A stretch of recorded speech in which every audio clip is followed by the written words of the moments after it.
This is the PL-89 Gematriatic Quantum Thought Calendar for Monday, September 8th, 2025, and it's Yom Sheni, second day of the week, the 15th day of Elul.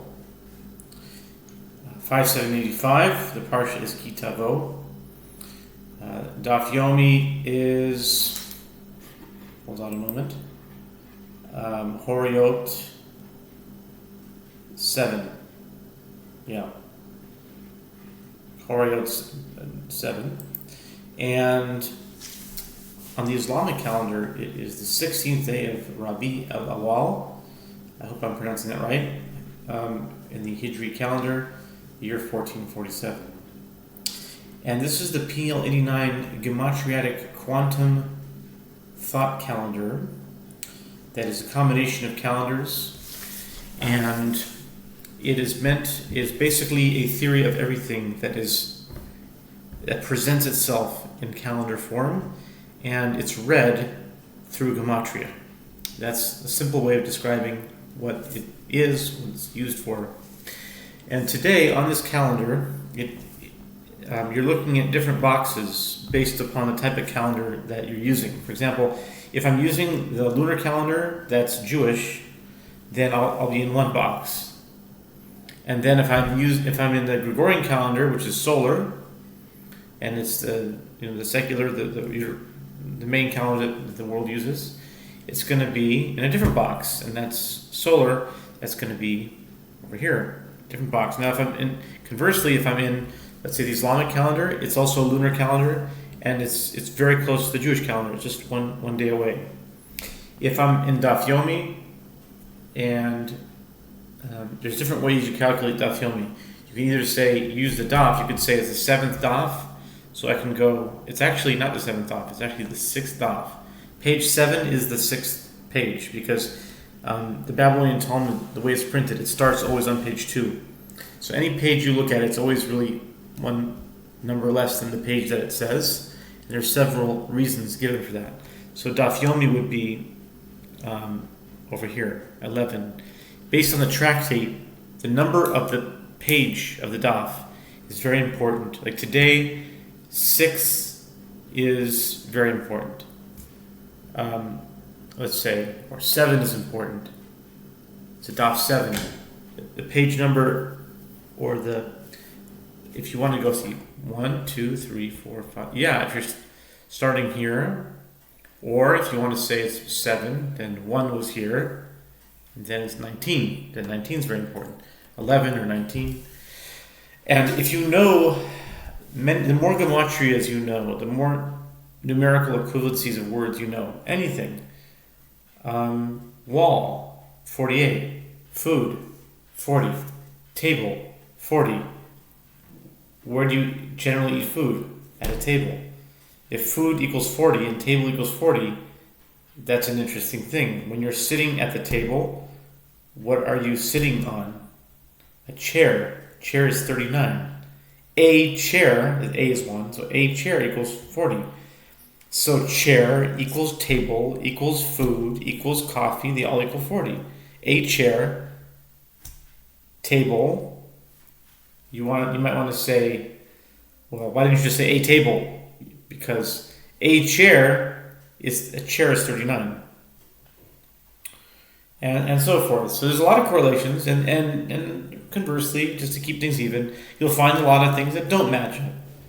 And that's what the study is. The study is finding why they match and why they don't. But many things match that are very clear. Y equals because, key equals lock. They have the same numerical values. And so I don't think that's by accident. I think there's intelligence behind that. Buy equals sell. That's a good one. Buy, sell, and trade. They all have the same numerical value, 48. That's certainly fascinating. But we're veering off topic. The coordinates for today is September the 8th. And the coordinates would be F5, and the box number is 3.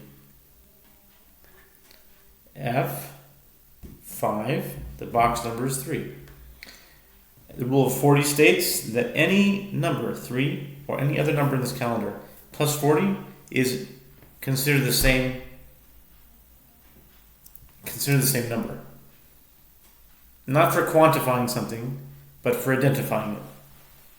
So if 3 is 43, is 83, is 183, 3 is 43, is 83, sorry. 3 is 43, is 83, is 123, is 163, is 203, is 2,000,003, 2,000,003,000,003, 3. And that's September the 8th. Elul 15 will be 22. The coordinates are E6.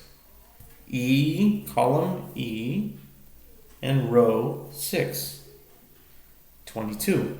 The rule of 40 states that 22 is 62, is 102, is 142, is 182, is 222, is 2,022. E6. Where does the Gematria calendar come in? What is it's not going to be the oomph. The oomph is like the kick. Where's the spice? Where's the teeth in this thing? The Gematriatic thought calendar tells you is basically looking to unlock the script that's written for our lives on a daily basis on words that we are. Okay, I don't know what anyone believes about predestination or that free will versus what we choose to do and what we ultimately end up doing. But in hindsight, when you look back at it and you see what ultimately ended up happening, and you really, really analyze it, and just me, I don't know if anyone else, you can really feel like you were played like a fiddle. You were a puppet at the end of the day. And I don't see anything wrong with it if you place your trust in God, in a merciful, benevolent God. I'm not saying that everyone believes in that or has a reason to. Well, everyone should have a reason to believe in that, but I'm not saying that everyone does. I don't know who's watching this video. But I would think that many people do believe in a God who's good, benevolent, and benevolent, kind, wants the best.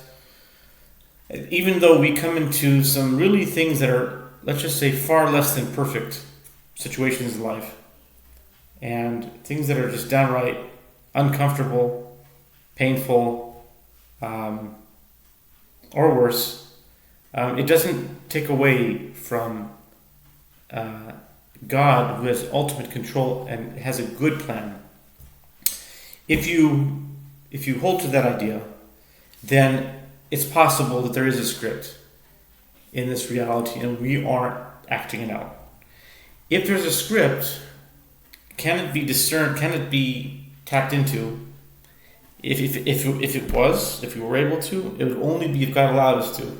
So this is on the assumption that there is some but there is some, I don't know what the word is, it's like some way in to tap into the script at a mathematical level, and that's the idea. I don't want to spend too much time explaining it. I think probably you got the idea of it now. For example, to predict what kind of videos you'll see in a month from now, it's not that hard, because the videos that you've been seeing are, and it's in your feed, the algorithm or the memory cookies, whatever it is, it's in your computer. So it's very likely that you're going to get similar videos. So it's not hard for me to predict what videos, if everything goes well, if the world doesn't explode in a month from now. No. If the world doesn't explode in a month from now, there's a very good likelihood they'll be seeing a certain kind of video. Almost it's predictable. Well, can that same idea be applied to thoughts in our head, things that we say or we be inclined to say? Depends. If we say the same things over and over again, probably.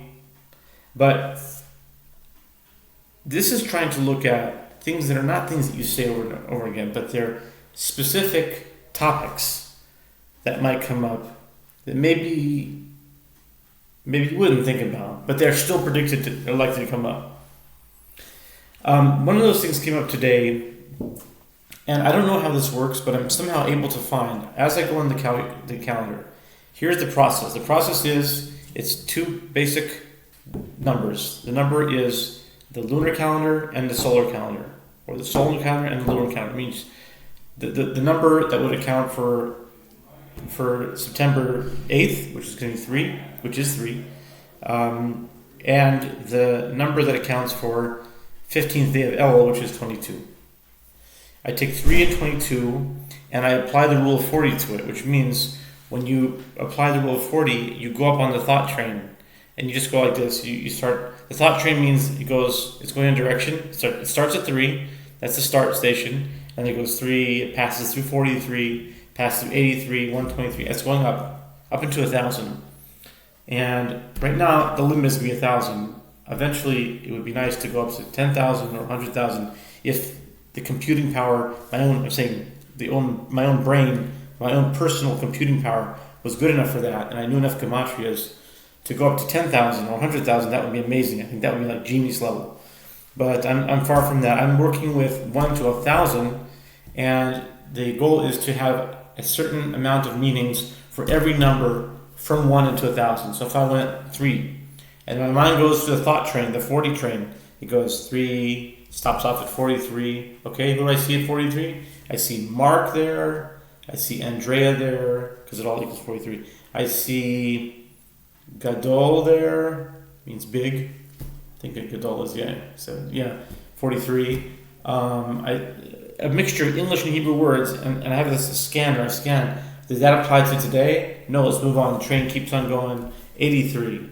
Jonathan, okay. Last week, Jonathan, okay.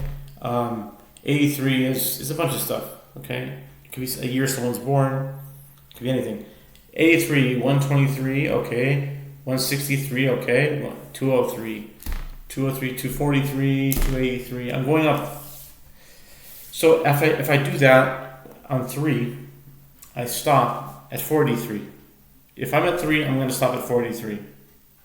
Because 3, 43, 83, and then, plus 400, 600, it's all going to be the same. Just add 40. What happened today that was 43? A video came on talking about Daniel 9.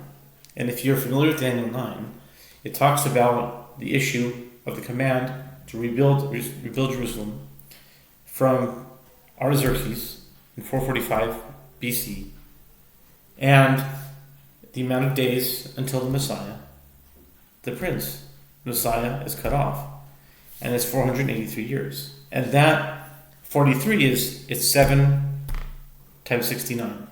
69 sevens. And I think that's 43.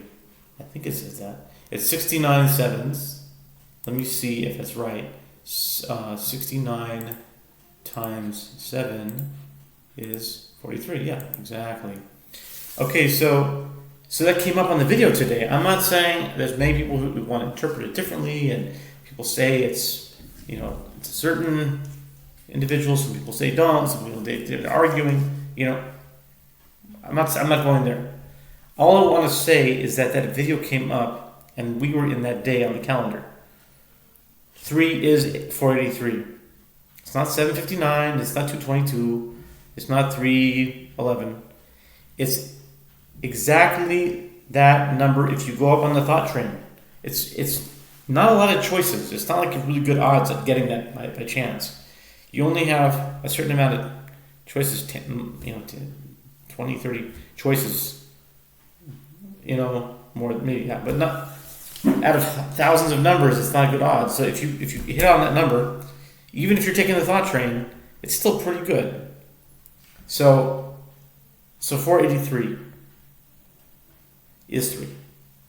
And 43 years came up in the video that it just came up today on my feed. That's how the gematriatic thought calendar should work. And if you do that, and you get more and more advanced and more intricate and more specific and more gematrias, you'll be able to see that the ideal is to have a panoramic view of all the possibilities of meanings that can happen with all the things that you're interacting with on a daily basis. And there can be kind of like an interface between your general all-around consciousness and what you're trying to learn. And can this general overall active reality, it's like an interactive video game of your life interacting with the particular content you're trying to understand.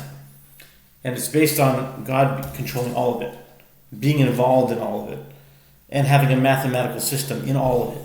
That's the idea of the gematriatic thought calendar.